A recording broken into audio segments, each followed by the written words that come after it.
ನಮಸ್ಕಾರ ಸ್ನೇಹಿತರೆ, ಕರ್ನಾಟಕದ ಹಲವು ಭಾಗಗಳಲ್ಲಿ ಮತ್ತೆ ಮಳೆಯ ಚಟುವಟಿಕೆ ಹೆಚ್ಚಾಗುವ ಸಾಧ್ಯತೆ ಇದೆ ಎಂದು ಹವಾಮಾನ ಇಲಾಖೆ ಮುನ್ಸೂಚನೆ ನೀಡಿದೆ.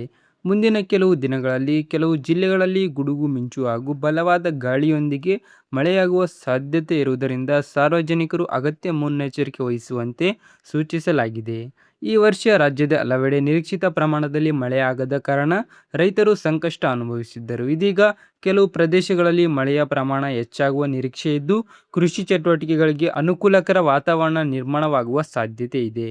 ಹವಾಮಾನ ಇಲಾಖೆಯ ಮುನ್ಸೂಚನೆಯ ಪ್ರಕಾರ ಕರಾವಳಿ ಮತ್ತು ಮಲೆನಾಡಿನ ಕೆಲವು ಜಿಲ್ಲೆಗಳಲ್ಲಿ ಮುಂದಿನ ದಿನಗಳಲ್ಲಿ ಭಾರೀ ಮಳೆಯಾಗುವ ಸಾಧ್ಯತೆ ಇದೆ. ಕೆಲವೆಡೆ ಬಲವಾದ ಗಾಳಿ ಹಾಗೂ ಗುಡುಗು ಮಿಂಚಿನೊಂದಿಗೆ ಮಳೆಯಾಗಬಹುದು ಎಂದು ತಿಳಿಸಲಾಗಿದೆ. ವಿಶೇಷವಾಗಿ ದಕ್ಷಿಣ ಕನ್ನಡ, ಉಡುಪಿ ಮತ್ತು ಉತ್ತರ ಕನ್ನಡ ಸೇರಿದಂತೆ ಕೆಲವು ಕರಾವಳಿ ಪ್ರದೇಶಗಳಲ್ಲಿ ಹೆಚ್ಚಿನ ಎಚ್ಚರಿಕೆ ವಹಿಸಲು ಸೂಚಿಸಲಾಗಿದೆ. ಶಿವಮೊಗ್ಗ, ಹಾಸನ, ಚಿಕ್ಕಮಗಳೂರು, ಧಾರವಾಡ, ಗದಗ, ಹಾವೇರಿ ಹಾಗೂ ಇತರೆ ಕೆಲವು ಜಿಲ್ಲೆಗಳಲ್ಲಿಯೂ ಮಳೆಯ ಪ್ರಮಾಣ ಹೆಚ್ಚಾಗುವ ಸಾಧ್ಯತೆ ಇದೆ. ಬೆಂಗಳೂರು ನಗರ, ಬೆಂಗಳೂರು ಗ್ರಾಮಾಂತರ, ಮೈಸೂರು, ಮಂಡ್ಯ, ರಾಮನಗರ, ತುಮಕೂರು, ಚಿಕ್ಕಬಳ್ಳಾಪುರ, ಕೋಲಾರ, ಕೊಡಗು, ಚಿತ್ರದುರ್ಗ, ದಾವಣಗೆರೆ, ವಿಜಯನಗರ, ಬಳ್ಳಾರಿ ಹಾಗೂ ಸುತ್ತಮುತ್ತಲಿನ ಪ್ರದೇಶಗಳಲ್ಲಿಯೂ ಸಾಧಾರಣದಿಂದ ಉತ್ತಮ ಮಳೆಯಾಗುವ ನಿರೀಕ್ಷೆ ಇದೆ.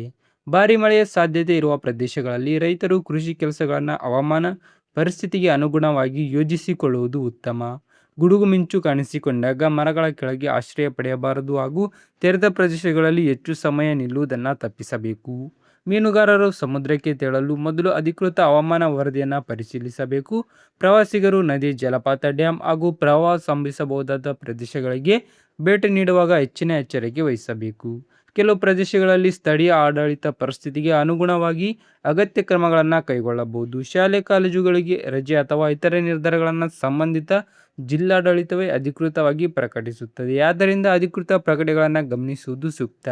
ಮುಂದಿನ ಕೆಲವು ದಿನಗಳವರೆಗೂ ಹವಾಮಾನದಲ್ಲಿ ಬದಲಾವಣೆಯಾಗುವ ಸಾಧ್ಯತೆ ಇರುವುದರಿಂದ ಭಾರತೀಯ ಹವಾಮಾನ ಇಲಾಖೆ ಹಾಗೂ ಜಿಲ್ಲಾಡಳಿತದ ಅಧಿಕೃತ ಮಾಹಿತಿಯನ್ನು ಗಮನಿಸಿ ಸುರಕ್ಷಿತವಾಗಿರಿ. ಈ ವಿಡಿಯೋ ನಿಮಗೆ ಉಪಯುಕ್ತವಾಗಿದ್ದರೆ ಈ ವಿಡಿಯೋಗೆ ಲೈಕ್ ಮಾಡಿ, ಹಾಗೆ ನಿಮ್ಮ ಅನಿಸಿಕೆಗಳನ್ನು ಕಮೆಂಟ್ ಮೂಲಕ ತಿಳಿಸಿ. ನಮ್ಮ ಚಾನಲ್ ಸಬ್ಸ್ಕ್ರೈಬ್ ಮಾಡಿ.